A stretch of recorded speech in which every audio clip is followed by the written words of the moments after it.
everybody. Christina Koshman here, Senior Tax and Estate Planner with MLD Wealth Management Group of Canaccord Genuity. Today I wanted to discuss something completely unrelated to finance and wealth. Many of us put significant thought into planning for the future, to ensure we don't run out of money, but perhaps we should be planning a path that keeps us vigorous and active as we move along different stages of our life. More and more, I am reading articles demonstrating that the choices we make and the actions we take have considerable influence on how successful we are at living a healthy lifestyle, not only physically, but mentally. That's why today I'm joined by Dr. Bruce Empringham, Medical Director of Canada Life. Dr. Empringham graduated in medicine from Queen's University and completed his family practice residency at McMaster University.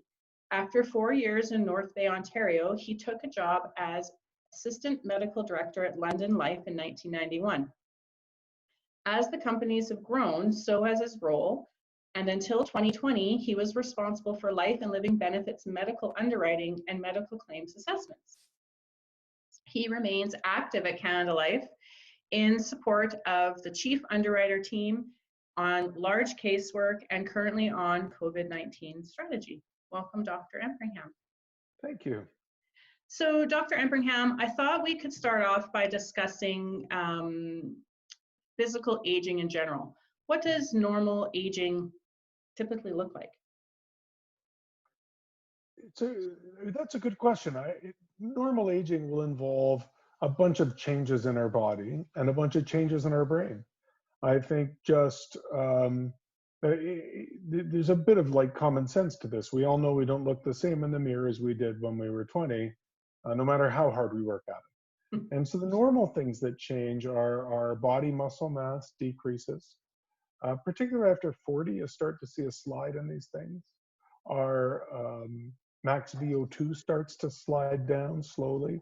We lose 1% of our kidney function a year after 40. We start to lose our cardiac function, becomes a little lower. And for those of you who know to go to the gym, you'll remember that when you see those signs at the gym, your maximum heart rate is all based on your age. So if you're only 20 years old, your heart rate can get a lot higher than when you're 60 years old.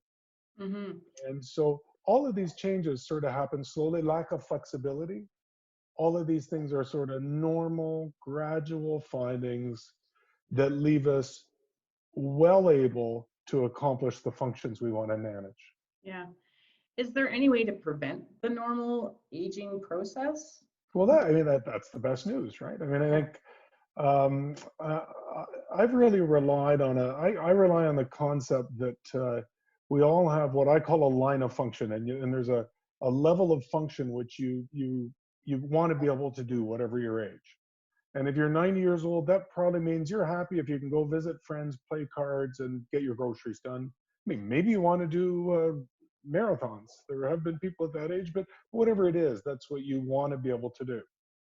Our job is to continue to slow that rate of decline enough so that no matter how old we get, our abilities are always above that line of function. So in other words, at 40 years old, you're all vigorous and everything. And if you don't work hard at it, mm-hmm. that slide is going to happen. So we all want to live to be 80, but most of us see ourselves, climbing Mount Kilimanjaro at 80.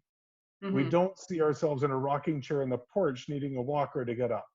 Now, not all of that we have control over. So let's be clear. I mean, I think we have to I'm certainly not victim blaming here. I mean, stuff happens.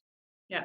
Some people who do their very best working out get in they blow a knee and all of a sudden they're laid up and then their other hip goes or their back and they can't exercise and then they get cardiac stuff from that and things change for sure.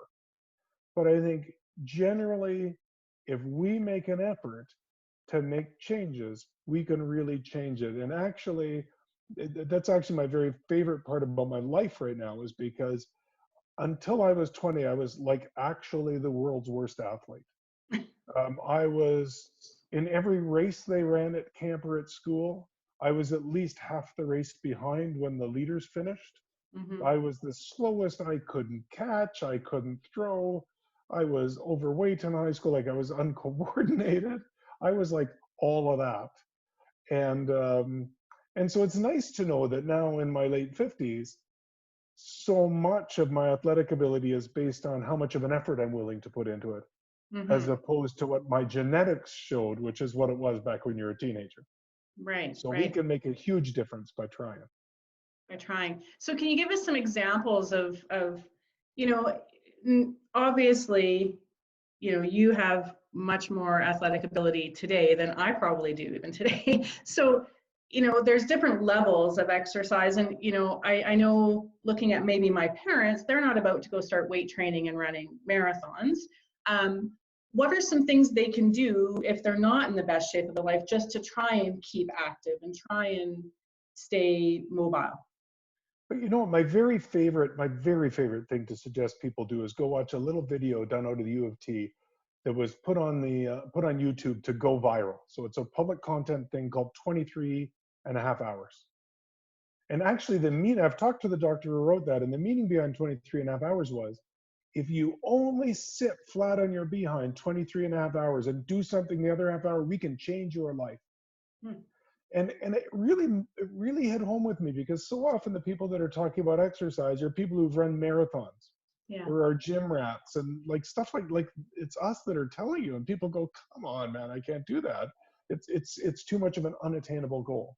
Right. So the reason they put this video together is talk about things like the number one thing to improve osteoarthritis symptoms is exercise.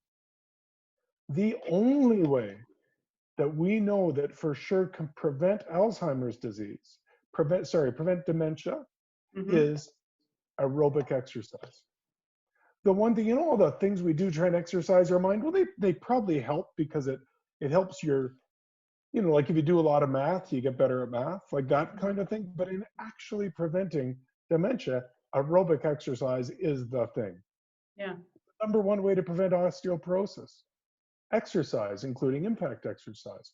So the wonderful thing about this video is it talks about the fact that 85% of dog walkers get enough exercise to make a huge difference in their lives, just to take their dog out. Yeah. Well, that's And awesome. well, they're in Japan. They had to do a study on companies had to measure, and they found that people who parked like essentially in the far parking lot, Mm-hmm. compared to the close one, had a 12% lower chance of high blood pressure. So tiny little differences Yeah. make a huge difference in your function, and anybody can do it. It's what I really like about. I'm not a guy who suggests sort of a resource very often. That's just a brilliant one, because it makes it so nobody has an excuse. Yeah.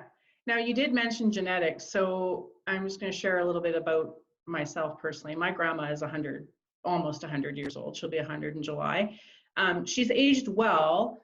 I always assumed that had mostly to do with genetics, because she definitely was not, um, an avid exerciser.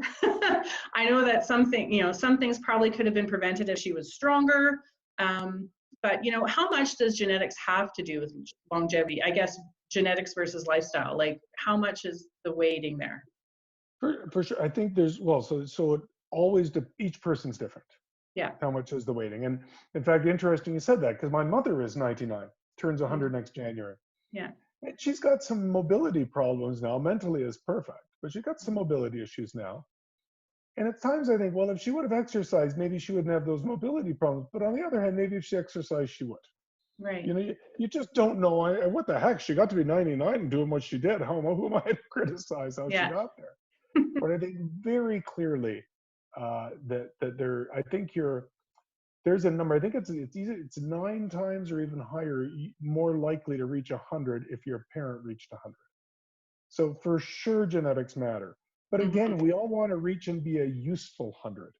There are Right. some great studies that were done many years ago. Like I was taught this stuff in med school, that if you start exercising, if you took a bunch of people who have real mobility issues, like maybe people in nursing homes who can't feed themselves, Okay. you exercise with them, and you work, and you might even be limited exercise, obviously. You can actually even, like, maybe you get those people so they can feed themselves. You go, well, that's not much, but think about the lifestyle difference. Think about the change in your life.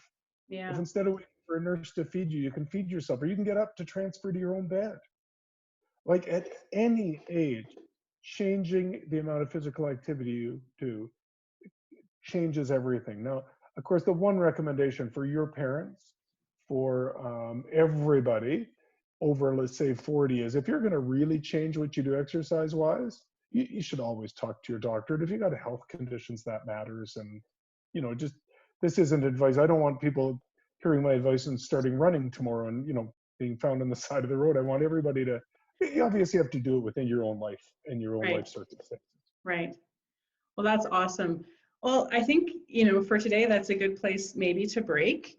I would like to touch base with you again to maybe talk about mental well-being in retirement and, Excellent. not just the physical aspect of it, but the mental aspect and how it's kind of all tied together. So, but we'll do that another day. But thank you very much for your time today. And I look forward to chatting again with you soon. And thank you. For having me. Awesome. And thank you all for joining us today, and stay safe. We'll talk again. Have a great day. Okay, bye.